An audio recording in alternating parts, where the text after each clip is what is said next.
Think back to a time when a forecast was just a guess. March 15th, 1936, a Monday morning. In Iowa, Illinois, Missouri, and across the upper Midwest, people woke to mild spring air. The temperature in Des Moines was 55 degrees. In St. Louis, it was pushing 60. Children played outside, farmers checked on early lambs, schools planned their day around sunny skies. No one was thinking about winter anymore. Winter was supposed to be over.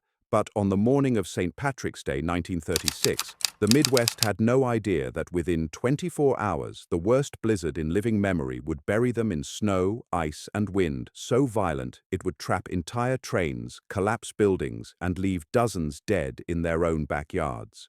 The U.S. Weather Bureau issued its morning forecast on March 15th, predicting cooler air, possibly some precipitation by evening, but nothing catastrophic. The language was measured. Occasional snow and gusty winds. The temperature prediction? A low of 20 to 25 degrees Fahrenheit. Cold, but manageable. By 3 p.m. on March 16th, the barometer in Chicago had dropped dramatically. By 4 p.m., it was falling even faster. The rate of pressure fall was accelerating. This is how you read a storm intensifying far faster than anyone anticipated. A massive low-pressure system was deepening, drawing energy from the contrast between Arctic air and the warm, moist air clinging to the upper Mississippi Valley. The Weather Bureau scrambled. By 4:30 p.m., they issued a revised forecast. Heavy snow, strong winds, visibility reduced to near zero. But the word had already been sent out. Newspapers had already printed the morning forecast. Radio stations were still broadcasting the old prediction. Across the Midwest, people were making evening plans based on a forecast that was already obsolete. In Des Moines, a woman named Dorothy Chen had scheduled her husband's railroad colleagues over for supper. By 5 p.m., she could see the sky darkening unusually fast. She mentioned to her husband that maybe they should reschedule. He said, "It's just a little snow. We'll be fine. It'll probably melt by tomorrow." This was the confidence born from living through dozens of Midwestern storms that threatened and then fizzled.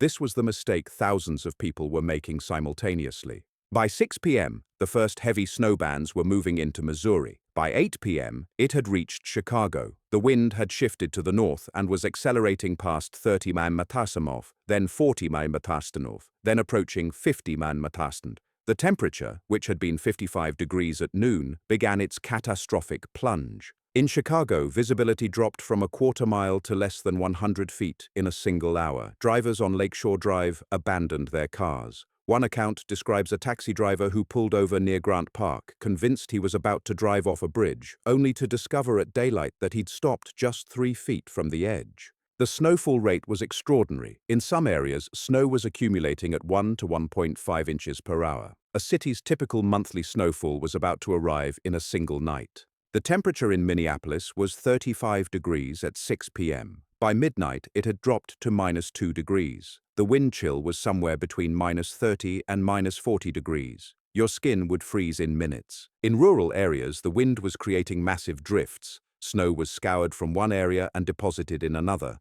piling up in fantastic shapes, some drifts reaching 10, 15, even 20 feet high.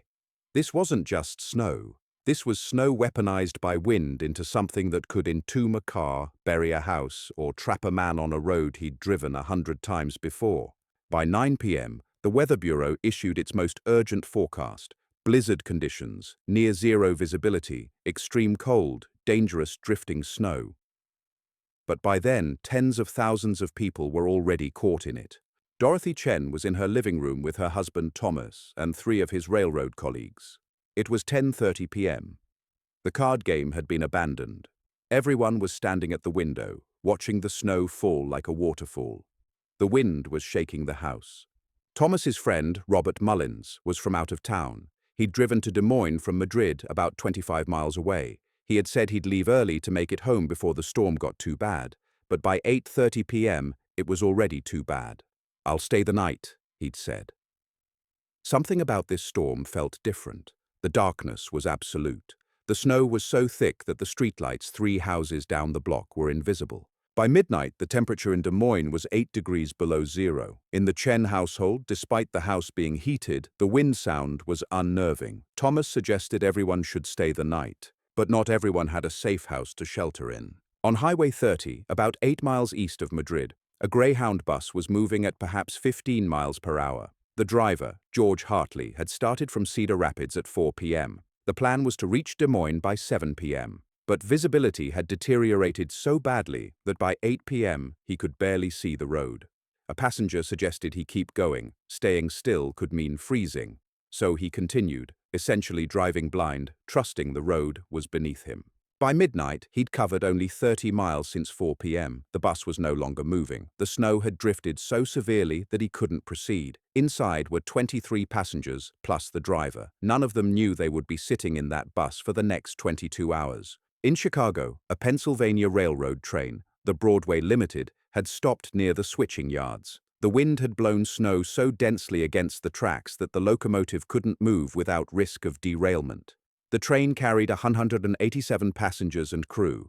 By midnight, they understood. They were trapped. The firemen calculated. If they ran the heating through the night and the next day, they had enough fuel. Just barely. Across Iowa and Illinois, law enforcement received calls. Cars off the road. Families stuck. One farmer, Frank Dobson, tried to walk from his barn to check on cattle around 10 p.m. The visibility was so poor, he walked past his barn entirely and found himself in a field, unable to navigate back. Neighbors retrieved him an hour later. He suffered early frostbite, but survived. By 6 a.m. on Tuesday, March 17th, the blizzard was still raging. In some areas, 18 to 24 inches had already accumulated. But snowfall totals don't tell the full story. It was the wind and drifting that made the situation catastrophic. In Chicago, dawn revealed a city transformed. Lakeshore Drive was impassable. Multiple cars were buried under drifts. The elevated train was running, but dangerously. Ice had accumulated on the rails. In one incident, an L train lost power and stalled between stations, its 60 passengers trapped in darkness for nearly 45 minutes. Downtown, the wind was funneled between buildings, creating wind tunnels. In some areas, wind speed likely exceeded 70 mph. A newspaper awning was ripped clean off and became a projectile. Storefronts had their windows blown in. The temperature in Chicago at dawn was minus 12 degrees. The wind chill was approximately minus 45 to minus 50 degrees. On Highway 30, George Hartley had managed to restart his bus around 4 a.m. The snow seemed to have stopped falling, or at least the intensity had decreased, but the drifts were so severe he could move only incrementally. The passengers had been sitting for 8 hours. Some tried to leave to walk, but Hartley forbade it. "You'll die out there," he'd said.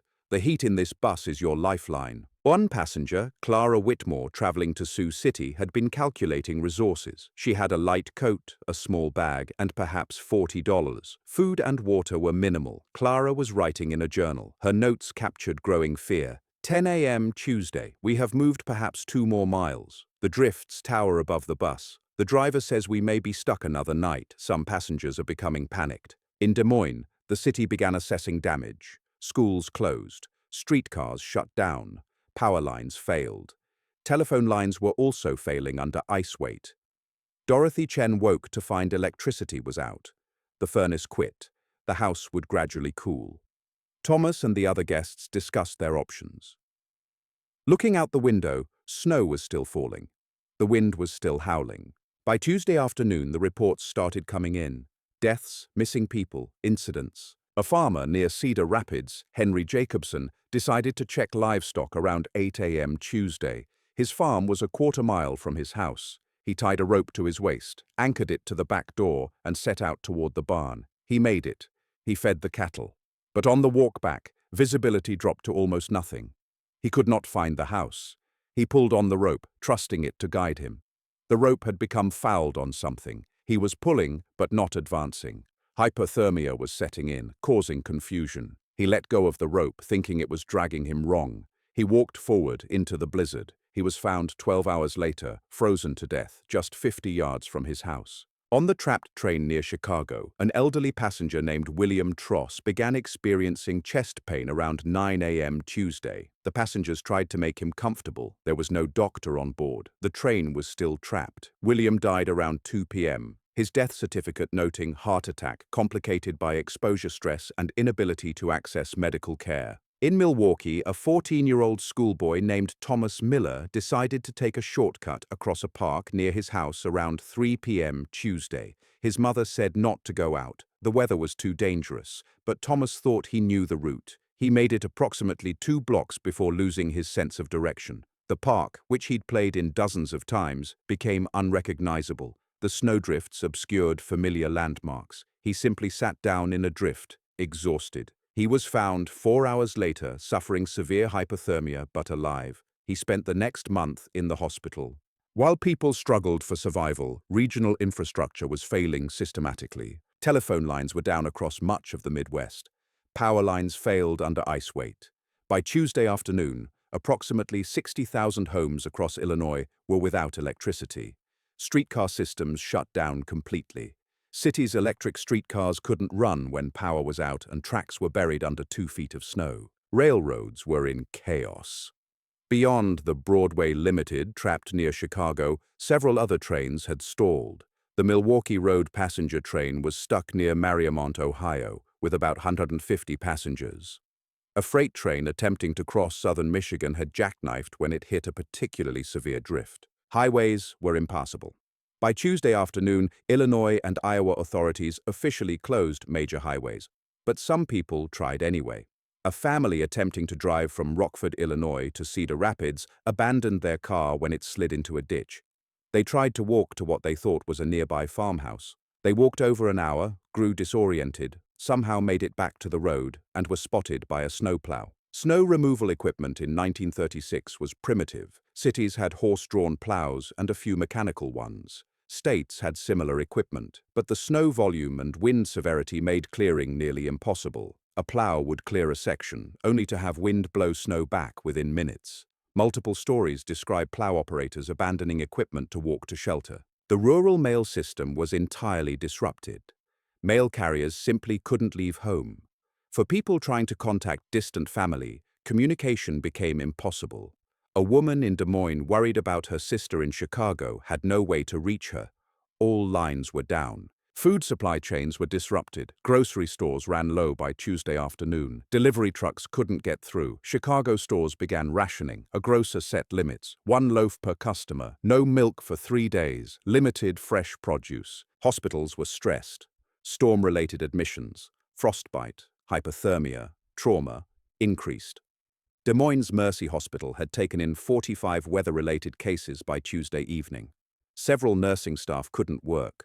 Some were stranded. By Tuesday evening, cumulative damage was clear. Across the hardest-hit region, economic losses were staggering. Farmers lost livestock, supplies were buried, transportation systems shut down, factory workers couldn't get to work. In economic terms, the region was losing approximately $500,000 per day, roughly $10 million today. This was colossal for 1936. The storm had stopped ravaging the landscape. Now it was ravaging society itself. By Wednesday morning, the storm had finally passed.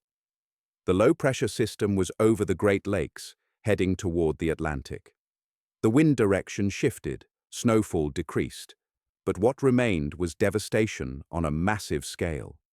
Rescue operations began immediately. State police and local authorities worked through Wednesday and into Thursday to locate stranded vehicles and people. The Greyhound bus on Highway 30 was found and evacuated. Clara Whitmore, the passenger who had been writing in her journal, was taken to a hospital suffering from mild hypothermia, but ultimately recovered.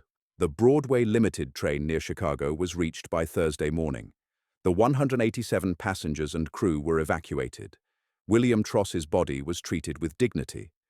The newspapers, when they began reporting, called it a miracle that Moore hadn't died given the severity of conditions. The final toll was significant. At least 70 deaths directly attributed to the blizzard across the affected region. Hundreds more suffered frostbite and hypothermia. The economic damage exceeded $25 million in today's dollars. Livestock losses were catastrophic. A generation of Midwesterners would never forget. In Des Moines, Dorothy Chen's household emerged unscathed. Robert Mullins was able to reach Madrid by Thursday afternoon. Thomas Chen returned to work at the railroad, which had finally restored operations. The electricity came back on. The telephone lines were repaired. The city began to heal. But in farmhouse after farmhouse, along Highway 30, in the rail yards of Chicago and Milwaukee, people carried the memory of a storm that had tested them in ways they'd never imagined. A storm that had arrived with no warning, intensified beyond all forecast, and left its mark on the Midwest forever. The St. Patrick's Day blizzard of 1936 remains one of the most intense springtime storms ever recorded. It was a reminder that weather doesn't follow the calendar. It was a reminder that nature, in a matter of hours, can transform an ordinary spring day into a catastrophe. And for those who lived through it, it was a reminder of something simpler but more profound, that survival sometimes depends on strangers' kindness, on the will to persevere, and on understanding that when the sky turns against you, all the forecasts in the world won't matter.